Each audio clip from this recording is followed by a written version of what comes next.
ایک گاؤں میں ایک آدمی رہتا تھا۔ وہ غصے کا بہت تیز تھا۔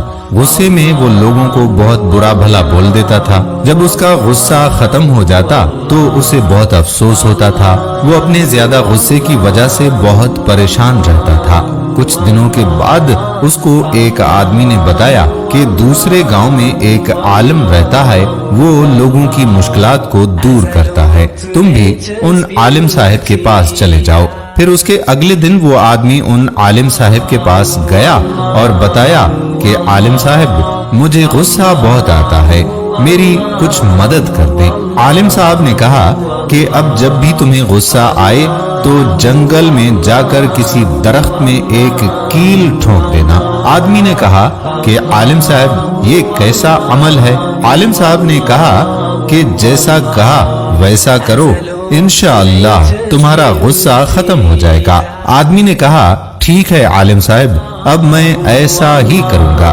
اس کے بعد جب بھی اس آدمی کو غصہ آتا تو وہ جنگل میں جا کر درخت میں ایک کیل ٹھونک دیتا۔ اسی طرح کافی دن گزر گئے۔ جب بھی اس کو غصہ آتا تو وہ جنگل میں چلا جاتا اور کیل ٹھونک دیتا۔ کچھ دن گزرنے کے بعد اس کا غصہ پہلے سے کم ہو گیا۔ اسی طرح ایک مہینہ گزر گیا اور اس کا غصہ بالکل ختم ہو گیا۔ اس نے اللہ کا شکر ادا کیا۔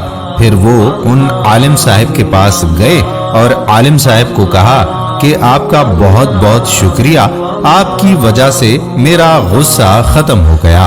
عالم صاحب نے کہا یہ تو اللہ کا فضل تھا، اب تم مجھے اس جگہ لے جاؤ جہاں تم نے کیل ٹھونکے تھے۔ وہ آدمی عالم صاحب کو جنگل میں اس درخت کے پاس لے آیا جہاں اس نے کیل ٹھونکے تھے۔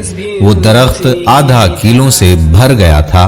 عالم صاحب نے اس آدمی سے کہا کہ اب باری باری یہ سارے کیل نکالو۔ پھر اس آدمی نے باری باری وہ سارے کیل نکالے اور کہا کہ عالم صاحب، اب میں کیا کروں؟ عالم صاحب نے اس آدمی سے کہا کہ ان کیلوں کو نکالنے سے اس درخت میں جو سوراخ ہوئے ہیں، تمہارے غصے کی وجہ سے یہی سوراخ لوگوں کے دلوں میں بھی ہوتے ہیں، جن کا داغ ابھی بھی ان کے دلوں میں لگا ہوا ہے۔ یہ بات سن کر وہ آدمی بہت شرمندہ ہوا اور اپنے رب سے معافی مانگنے لگا۔ پھر اس نے ان سب لوگوں کو بلایا اور ان سے کہا کہ عالم صاحب نے میرے غصے والی عادت کو ختم کر دیا ہے، اور اب مجھے بہت افسوس ہے کہ میں نے آپ سب لوگوں کو اتنا مایوس کیا۔ میں بہت شرمندہ ہوں اور میں آپ سب لوگوں سے معافی مانگتا ہوں۔ جو میں نے آپ سب لوگوں کے ساتھ کیا ہے اس کی معافی دے دیں۔ پھر اس عالم صاحب کا دوبارہ شکریہ ادا کیا اور اللہ سے توبہ کر لی۔ دوستو، اسی لیے تو کہا جاتا ہے نا کہ جب بھی انسان کو غصہ آئے تو وہ اس پر صبر کرے، کیونکہ غصے میں بولے جانے والے الفاظ دوسرے لوگوں کی دلوں پر ہمارے لیے داغ بنا دیتے ہیں اور پھر ہماری شخصیت اس طرح سے داغدار بن جاتی ہے۔ غصے کو اس لیے ہی تو اسلام نے حرام قرار دیا ہے، اور غصہ پی جانے والے کو ہی اصل میں مومن کہا جاتا ہے۔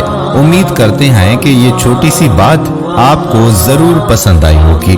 اگر ویڈیو پسند آئی ہو تو اپنے دوستوں احباب کے ساتھ شیئر ضرور کیجیے گا۔